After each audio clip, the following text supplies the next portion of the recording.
प्रथित जशा कवि डॉक्टर ब्रजनाथ रथंकर 91तम जयंती समारोह और तांको द्वारा प्रतिष्ठित ओडिशार अनन्य गवेषणा ग्रंथागार 49 वार्षिक उत्सव कविंकर बासभवन ब्रजभूमि रे पालित हो जाइछि। पूर्वाह्न 10 घटिकार कवि कालिकिंकर संयोजन कवि ब्रजनाथ रथंकर कालजयी कविता को किछि कवि आवृत्ति करथिले। खोल कहिले खोल, खोल कहिले खोल, बंद कहिले बंद, बांध कहिले रसी नहीं कसी करी बांध, सो कहिले सो, भो कहिले भो, हो कहिले बिरुआ भली भूके भूके हो, भूके भूके हो, आ कहिले आ, जा कहिले आ, कहिले आ, जा कहिले खस, आम्भे अटु मणि मांको पाख लोक खास, नाटी मोरो आज्ञा दियो प्रभु मते करो मनीष जन्म पारी, बार बुला एक कुकुरटे दियो करी, भूली जाई मुहि पथ पथ जेते, निर्भय सदा बुलिबी इच्छा मते, नीति अनीति भाग को लज्जा को भय, नथिब मोहर सबु करी थिबी जय, रुचि अरुचि जेते जहा सबु भूली, महारमरे पारिबी तमु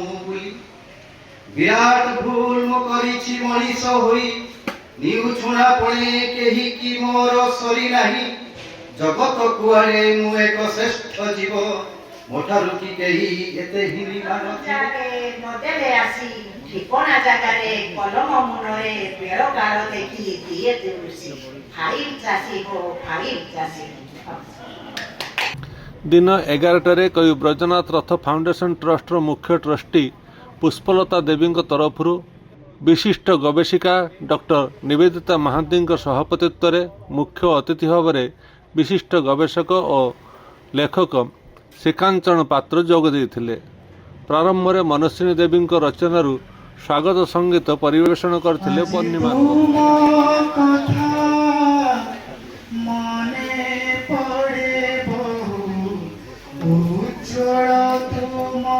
जीवन अंधार कुले गलाड़ी दहजी झरई नयन नियुत धारा, आज तुम कथा मने पड़े बहु, उछळ तुम जीवन धारा, अंधार कोले गलाड़ी तहजी झरई नयन नियुत धारा। इंजीनियर हृषिकेश साहू मंच आह्वान करथिया बेले कवि डॉक्टर कालिकिंकर अतिथि परिचय और स्वागत वक्तव्य रखिथिले।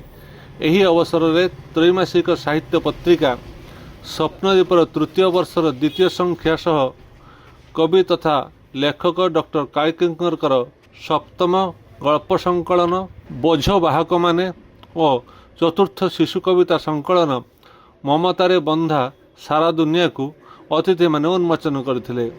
ए वर्षर प्रतिष्ठित कवि ब्रजनाथ रथ सारस्वत सम्मान विशिष्ट लेखक डॉक्टर प्रफुल्ल कुमार त्रिपाठी, कवि ब्रजनाथ रथ स्मृति सम्मान विशिष्ट कवि डॉक्टर वासुदेव सुनानी, कवि ब्रजनाथ रथ स्मृति संवर्धना विशिष्ट बंगला लेखक और अनुवादक कालीपद प्रधान और कवि ब्रजनाथ रथ संवर्धना कविंकर विश्वश्री प्रेस दीर्घ वर्षर सहयोगी लक्ष्मण वर्धन को अतिथि माने प्रदान करथिले। अनिता रथ, अनुसया रथ, डॉक्टर मृत्युंजय मिश्र और मनस्विनी देवी मानपत्र मान पाठ करथिले। सारस्वत सम्मान और संवर्धन रे उत्तर रे डॉक्टर प्रफुल्ल कुमार त्रिपाठी कहले जे कवि ब्रजनाथ रथ ओडिया साहित्यर जड़े कालजयी स्रष्टा। डॉक्टर वासुदेव सुनानी, डॉक्टर कालीपद प्रधान और लक्ष्मण वर्धन कहले जे ब्रजबाबू साहित्य होउछि सत्य, स्वाभिमान और प्रेरणार साहित्य। मुख्य अतिथि डॉक्टर श्रीकांचन पात्र कहले जे ब्रजनाथ रथ थिले मोर प्रथम पथ प्रदर्शक और प्रेरणार उत्स। सभापति डॉक्टर निवेदिता महांती तांको भाषण रे कहले जे मोर पितृपुरुषंकर भूमि फकीरमोहनंकर शांतिकानन परी ब्रजनाथ रथंकर ए ब्रजभूमि मो पाई पुण्यभूमि।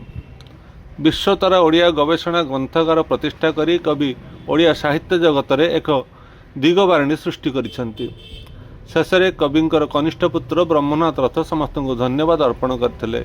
एही अवसर में बालेश्वर एवं आखपाख अंचल बहु साहित्यिक एवं साहित्य अनुरागी एथिरे जोग देथिले।